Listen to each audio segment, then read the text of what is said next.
as long as that doesn't fall, should be good. Hey, what's going on, guys? This is Brian from Quantum Motorworks, bringing you guys a little quick demonstration tutorial today. We have this 01 through 06. I'm not even really quite sure what year it is, but it's an 01 through 06 year Yamaha Raptor 660, and customer dropped it off in this. Looks like it needs a lot of work. It's missing a lot of stuff. I already kind of went through it just to try to see, if I figure out the ignition. Obviously, it's torn apart. This right here looks kind of Mickey Mouse. Missing a battery, the whole tray. Wires coming in from the harness. Oops. Battery.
Alright, let's try this again.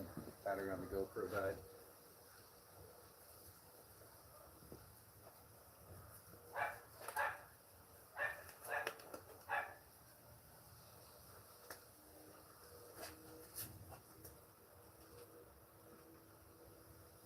What's going on, guys? This is Brian from Quantum Motorworks, bringing you another tutorial today on this on-year. Try that again. We're doing this right here, shooting live on the camera, but making a members only tutorial video for the GoPro. So it might be a lot of takes and edits.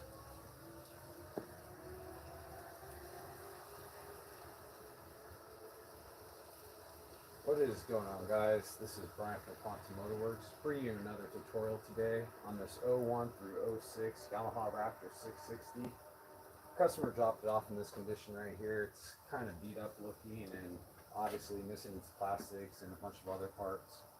Started to go through it to see, can I just get it to turn on or do whatever, and I realized, yeah, ignition harness, the ignition key and the main harness has been modified. It's missing the whole battery tray. Looks like the relay, how it's wired into the EC, I don't even know if that's right.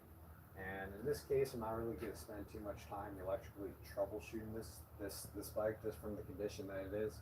I would recommend replacing all of the electronics, pretty much, relay, leads, wire harness, new switches, just because it's not worth spending my time trying to fix, all this Mickey Mouse stuff.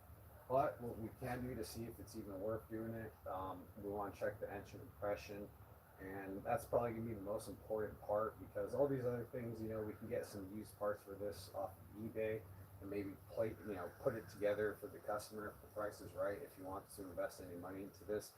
But if our engine has low compression or the cylinder seized or anything like that, then that's when things can kind of get costly. And that's when the customer might just, say, hey, I don't want anything to do with this bike. So that's what we're going to do. We're going to go ahead and check the cylinder compression on this, like our custom gas cap here. It's a pink can lid. Alright. No line. I don't even have to really on this one. I'm just going to leave the gas tank like that. Since everything's taken off, I can get access to the spark plug. And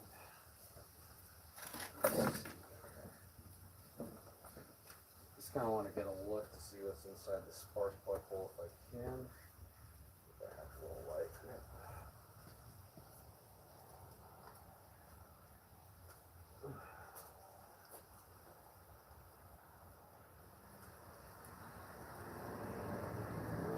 It looks like there's a bunch of rust in there, but I don't see it like caked up with dirt or anything. Let's see if I can get that.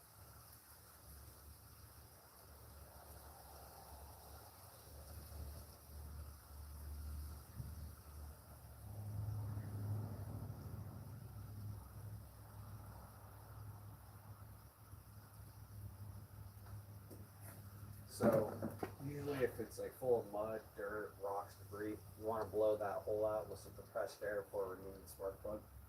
Ours is just a little bit of rust, so not a big deal.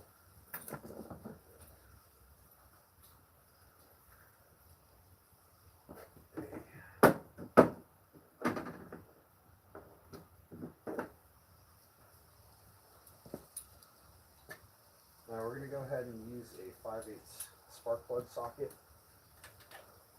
with 3-inch extension. That should give us just enough clearance right there. Go ahead and get a ratchet inside.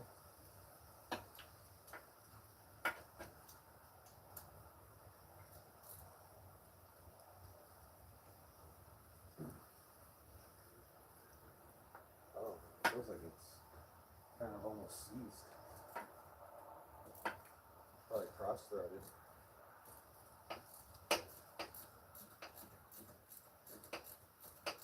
There it goes.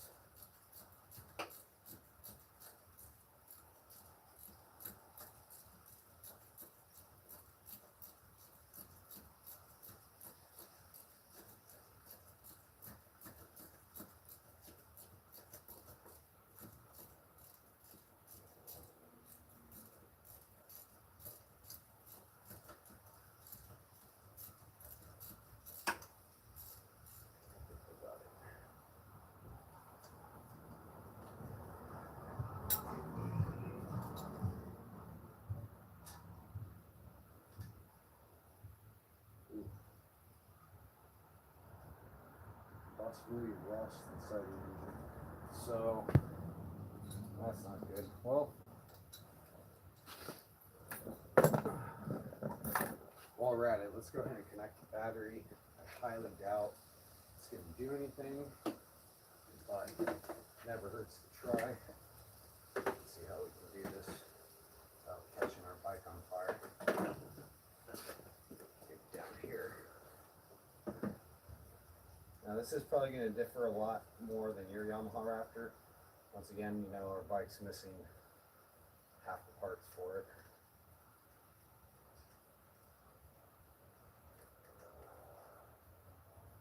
Okay, so we'll connect the positive.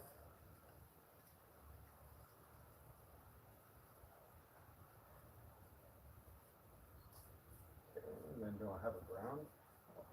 Is there a ground strap anywhere? Ground? Huh. There she is. I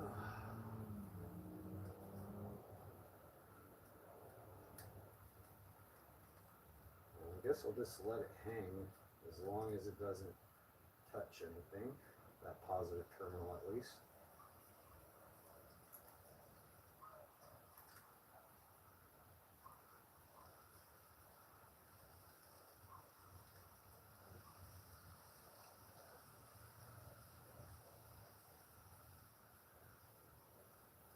Okay. Little Mickey Mouse, but so okay. Let's see if this does anything.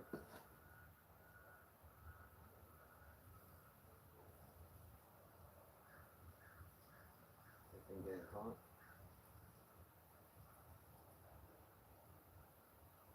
Assuming that's power.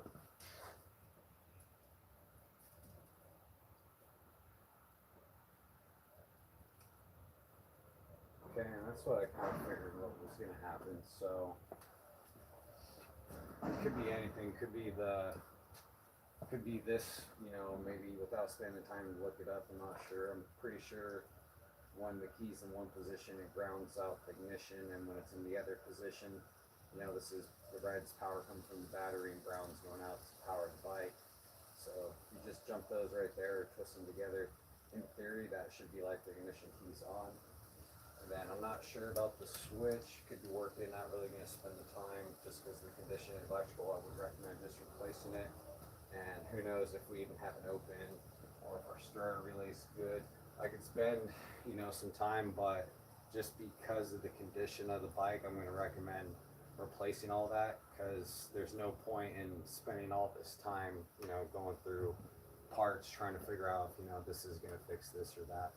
So what I'm going to go ahead and do is disconnect my battery here. And what I'm going to do is bypass the electrical system and just go straight to the starter motor. So basically I can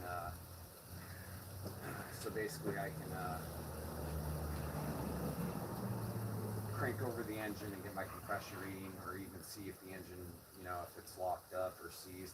Because if there's anything going on with the engine, then it turns into engine work, and you know, then the estimate goes from, say, you know, $1,000 to do like a basic service, some carburetor work, maybe replace a couple parts, not including any major chassis work, to, you know, maybe another $1,500 in top end work, not including bottom end work. You know, you easily have $2,000 to $3,000, you know, not including any cosmetics or major chassis work, to try to restore this bike that you see here into basic running condition.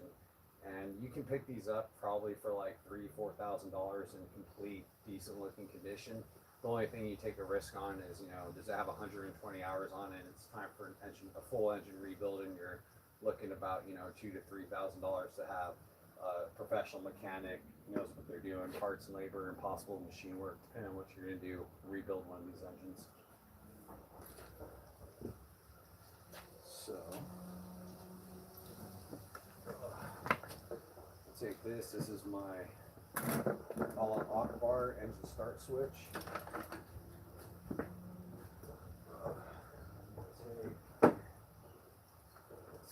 Looks like an 8mm here.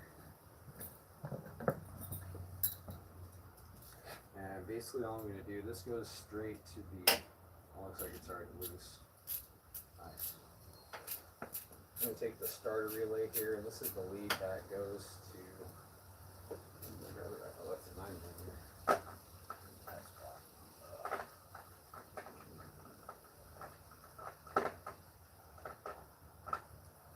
And the socket's all mixed around there for a second. Alright, so we'll take the 8mm, crack that loose.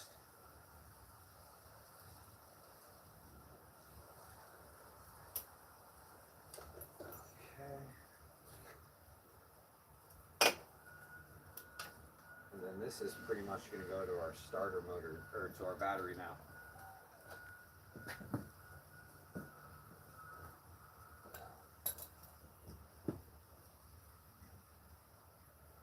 So this will be powered in.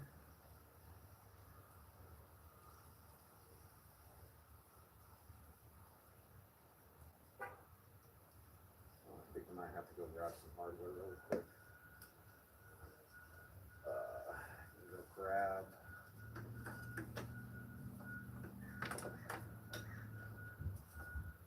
Let's see here. I forgot I need to power the relay too.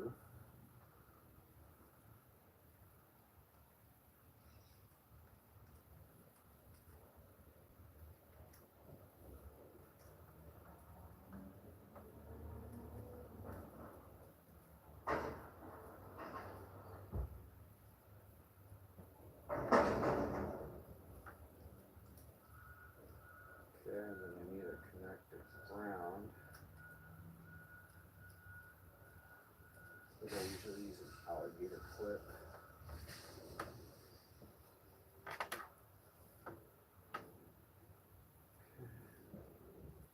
So here's going to go like that, and you go get the screw.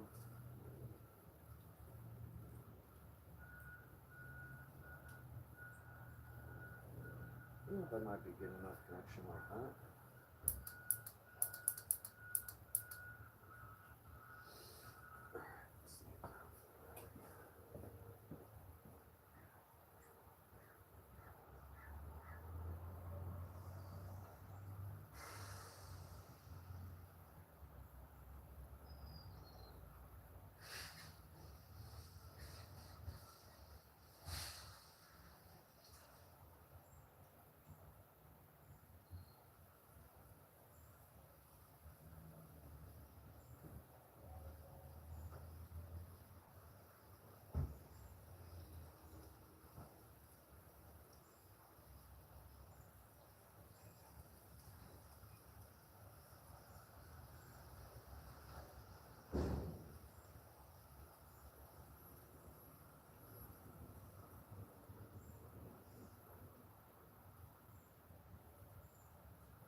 Oh wow.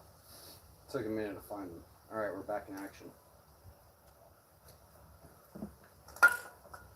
Alright guys, so to complete this part, we're just going to go ahead and take a pair of jumper cables. So I can twist it here.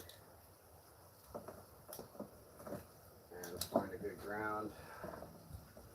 It's like the best ground. Find something a little better.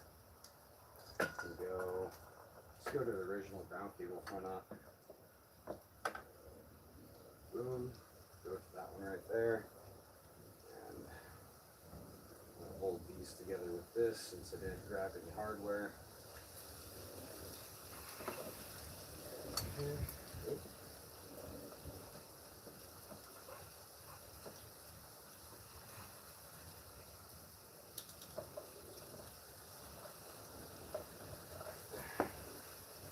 Ground, that goes right there. Okay. So now, should be good. Let's see if it cranks over. It should be sending power. Maybe I don't have a good connection there. That's probably what it is. Ugh.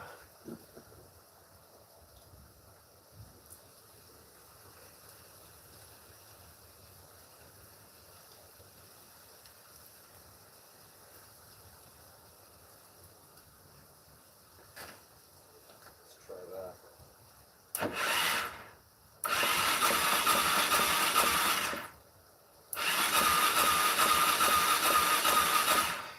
Ooh.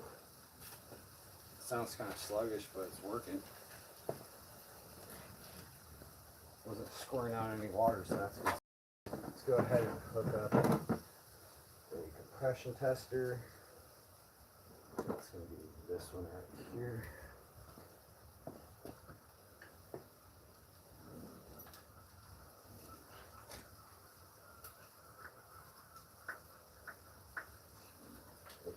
Wrong adapter.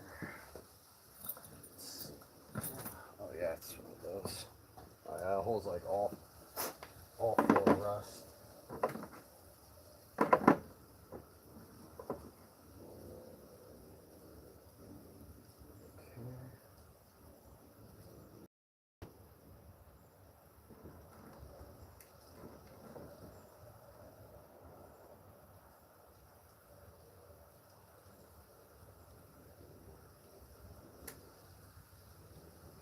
should be the right one. Let's go ahead and see if it's in there.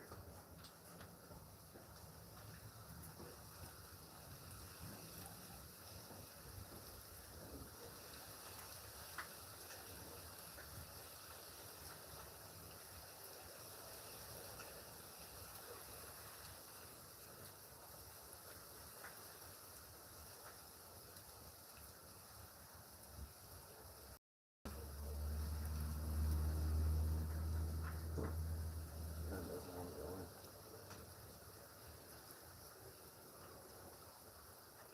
But it's getting messed up.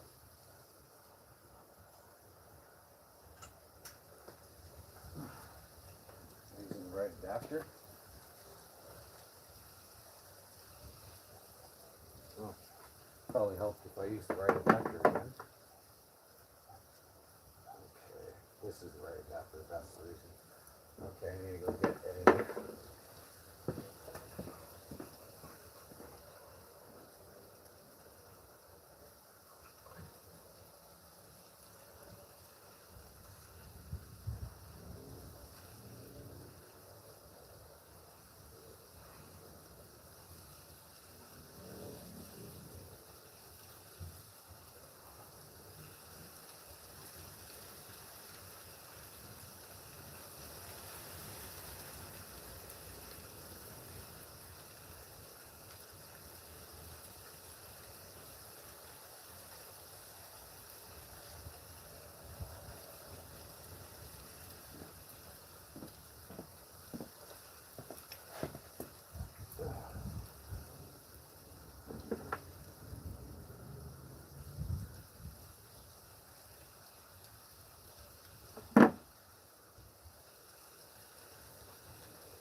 Okay, we'll take our pressure gauge adapter, go ahead and stick it into the spark plug hole.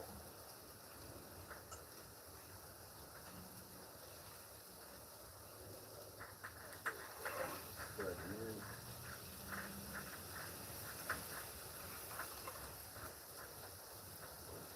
Alright, snug. Go ahead and connect our gauge. Alright, so for this part, we'll go ahead and hold the throttle wide open. Pull the gauge there. We'll get our switch.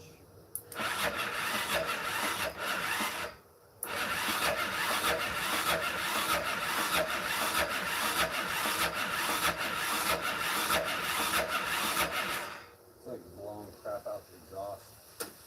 I'm getting 50 psi.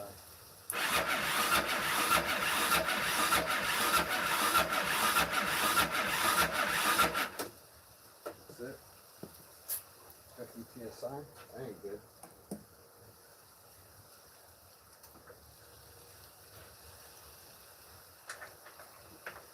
So let's go ahead and spray just a little bit of oil down the cylinder. I hate water and stuff inside the engine. I bet you.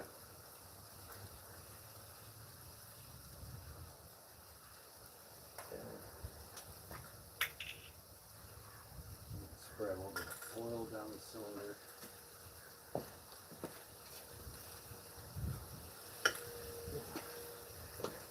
Right angle on this thing. Ooh, my can empty? I know, pretty much. Let me see if I can.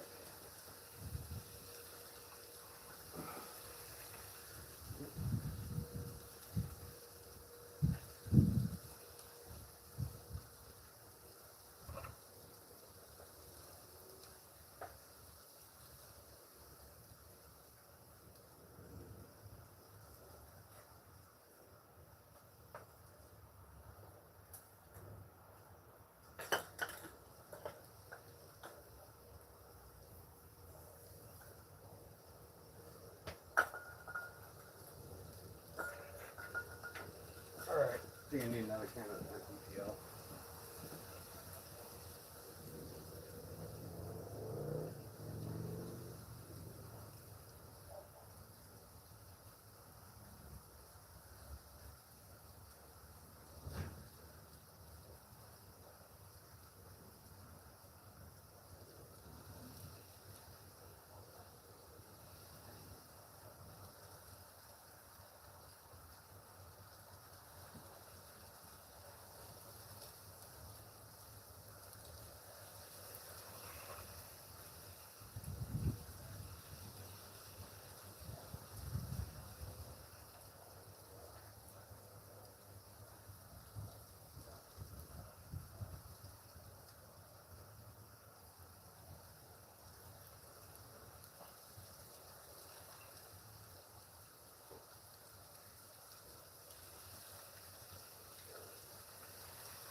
fresh WD-40. See if we can make this work better this time.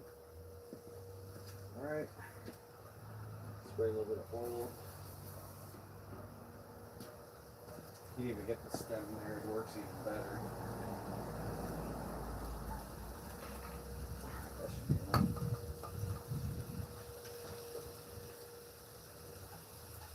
Go ahead and thread your compression gauge adapter back in. Let's see if we get an increase in compression. Even seeing these things like free up, like it had a sticking ring and all of a sudden went from like 50 psi to like, 150 psi. So let's see.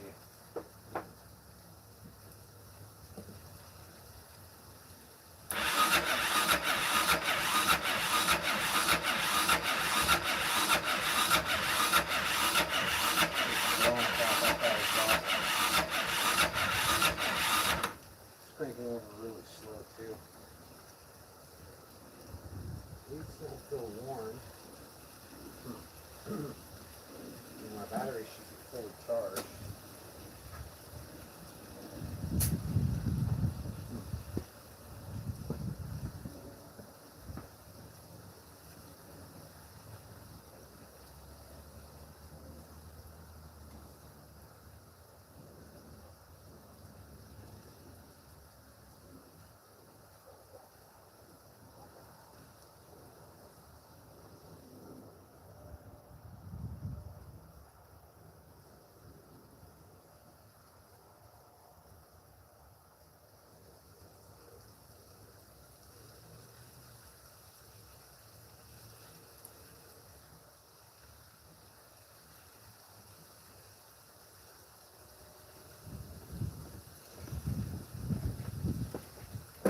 Good measure. Let's go ahead and hook up my battery charger.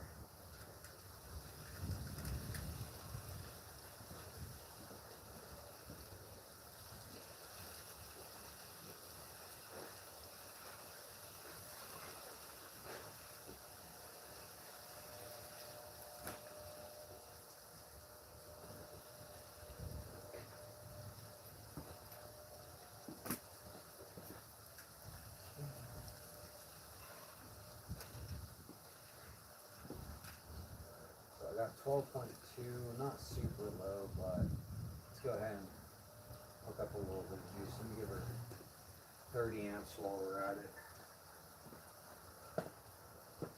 See if we can get a little bit more cranking power. So I'll hold this wide open, hold the gauge, 30 volts, go ahead and try now.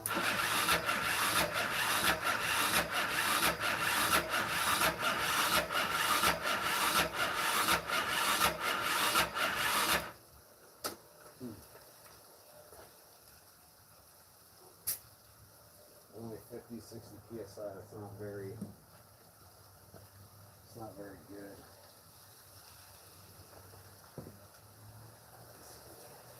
I know my battery's good. This is a good battery right here.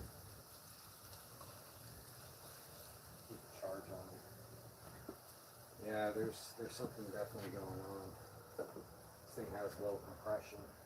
I mean, it kind of makes sense. Look, it's been uncovered. Look at all the mud on it. Stuff coming out the back of the exhaust.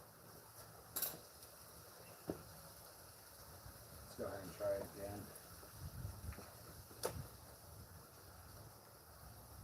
I mean, for all I know, there's probably a bunch of stuff stuck in the engine. Shoot, I wonder if I should even check that. Who knows, there could be a rat's nest inside the engine, but that doesn't mean that, still not going to be a big issue for this thing.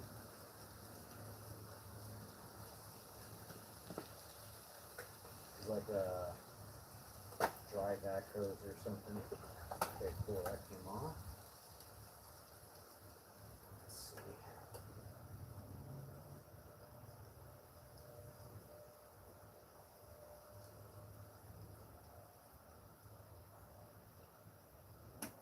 Huh. Yeah, I mean, starter motor could be going bad too.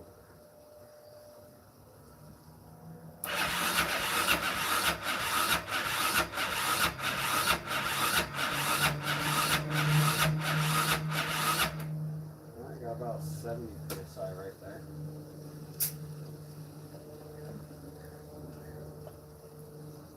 I wonder if I could hook this up directly somehow.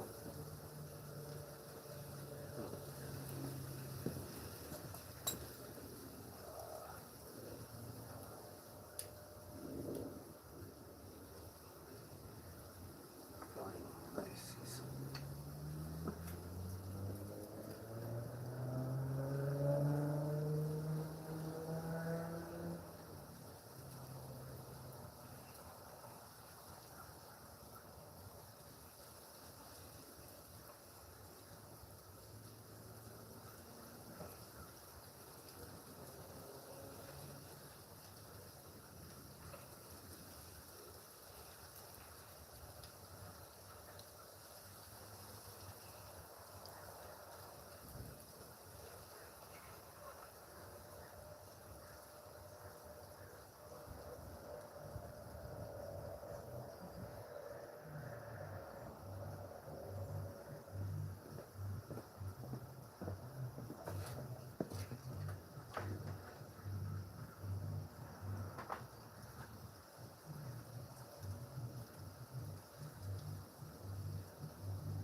Let's see, maybe this had a bad connection.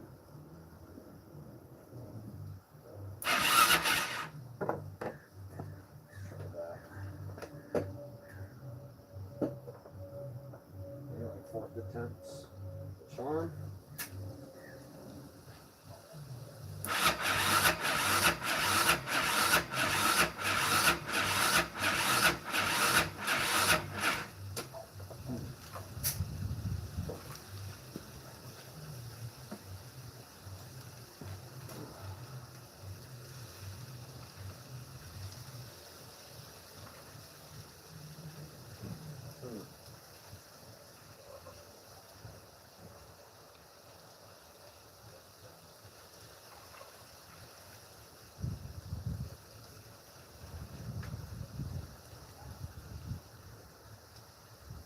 The starter lead right here is pretty hot.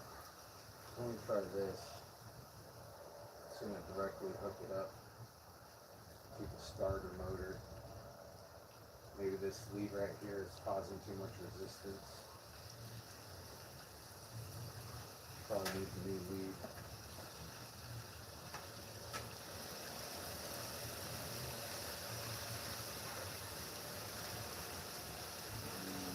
Where did this go?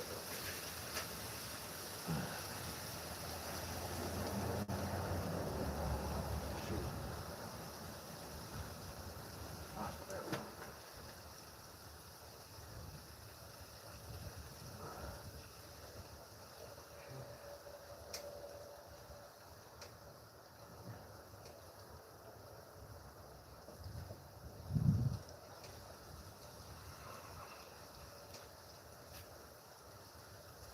Okay, so now we just have it directly hooked up to the starter motor. See if that makes a difference.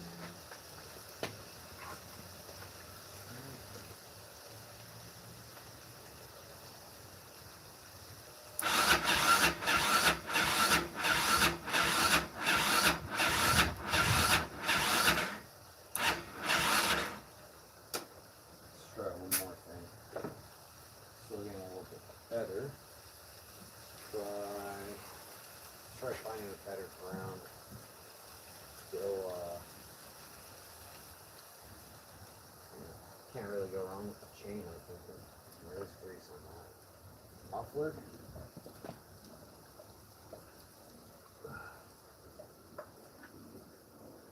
Not right there, I don't know. Let's try that. This thing's like, where's the good ground? I don't know. Let's try this now.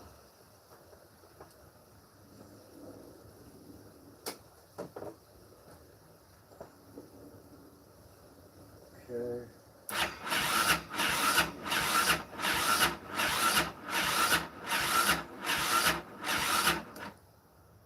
Only get about 80, 90, 100 psi. Let's see where that battery's at. A little low on the battery.